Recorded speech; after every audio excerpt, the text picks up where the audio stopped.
Hey everybody. Today I'm going to answer a question. The question is, how do I teach my first drum lesson? So what I'm going to take that to mean is the very first drum lesson that somebody has. And so there will be a couple things that I would do with people. The very first thing that I usually do, and this is not necessarily with kids. This is more for adults, and I'm going to explain the difference. But the first thing I'm going to do for adults is it's a method that I have that hopefully a lot of you have gone through already. It's called rhythm training, and it's how I can connect rhythmically to a song, And so the idea is to be able to hear the subdivision of the song while you're singing the melody of the song.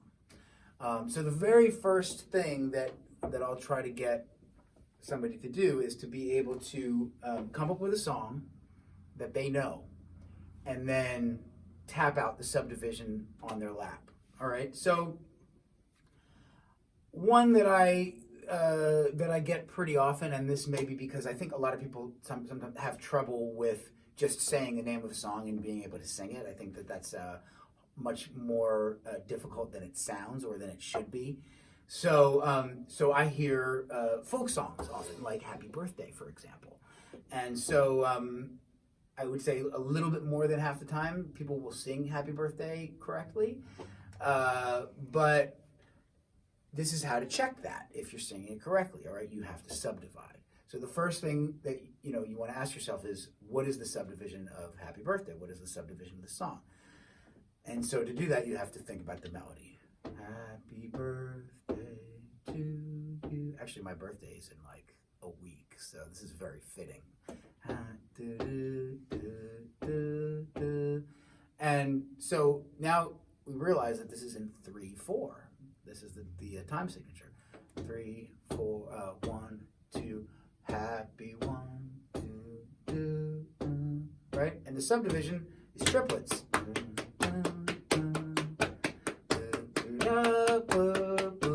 Ari, happy birthday to me.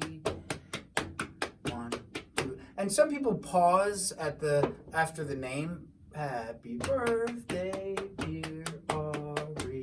3, 4. And sometimes it can be a longer pause or a shorter pause. We're not going to pause. We're going to keep it all in 3/4, okay? It's not going to be 3/4 with a bar of 4 or with a bar of 5. We're going to just do it all in 3/4, which is kind of how I believe the song is supposed to be, really. Even though, I guess culturally, we do pause after we say the name. It's more like a fermata than an extra beat, though. So here we go. I'm going to do it. I'm just going to tap out all the notes of the subdivision. 1, 2, 3. 1, 2, 3. 1, 3, and 1, 2, 3. 1, 3, and 1, dear Ari, happy birthday to me. 3, 1. So that is the first thing that I will get the student to do on their first lesson, especially an adult student, to really be able to connect them with the song. And then I will suggest that they do this with other songs that they know or songs that they think they know, because you don't really know a song, I think, at least rhythmically, you don't know the song until you are able to subdivide it and do that. So that's the very first thing. The next thing that I would do for somebody's first drum lesson, I want to make it fun as possible, and I want to keep them interested and coming back and just having a good time. Now, teaching kids is a skill that I don't claim to have. Now, it can be a tricky skill. It can be difficult. I know this because I have them, and so if you overwhelm them and you do too much with them right away, you will scare them away, and they will get they will think they can't do it. So you want to give them a lot of confidence builders. But the thing is that I would want to do, especially to a kid who's really interested in music, who loves music, I want to be able to compare this instrument, this set of drums, to a song that they know, and I want them to be able to understand that there's a relationship of the instrument to the song. And so the best way that I can do that is to teach them like a really, really simple beat. So what I'll just do is I'll show them, you know, if they're able to reach the pedals.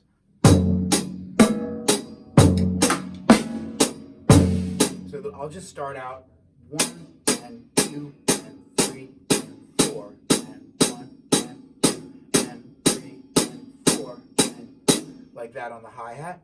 I don't always recommend crossing over. You know, it's kind of a silly tradition that we do, but that's how I do it. Then the snare would be on beats 2 and 4. So that's usually already enough to kind of get them thinking, right? And 3 and 4 and 1 and 2 and 3 and 4. And then once we get that, and that may take a little while to get that into place, we add the bass drum, and that's just going to be on 1 and 3. So they can understand that the bass drum is on 1 and 3, and the snare drum is on 2 and 4. So even if you take out the hi-hat, you can start by just practicing.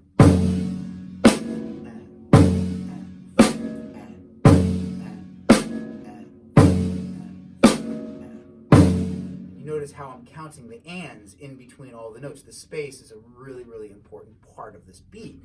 It's not just about playing the notes in the right order. It's about hearing the space and really being able to, you know, play time and understand time. And so once you can get the 1, 2, 3, 4 with the bass and snare drum, you can add the hi-hat back in.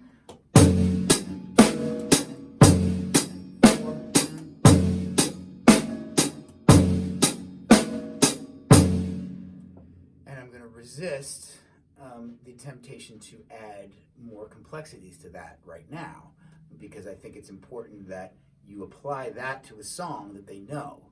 And so then they can play along with that song, or at least hear that drum beat within their favorite song. And that, making that connection is really crucial. Thank you for watching, everybody. See you soon.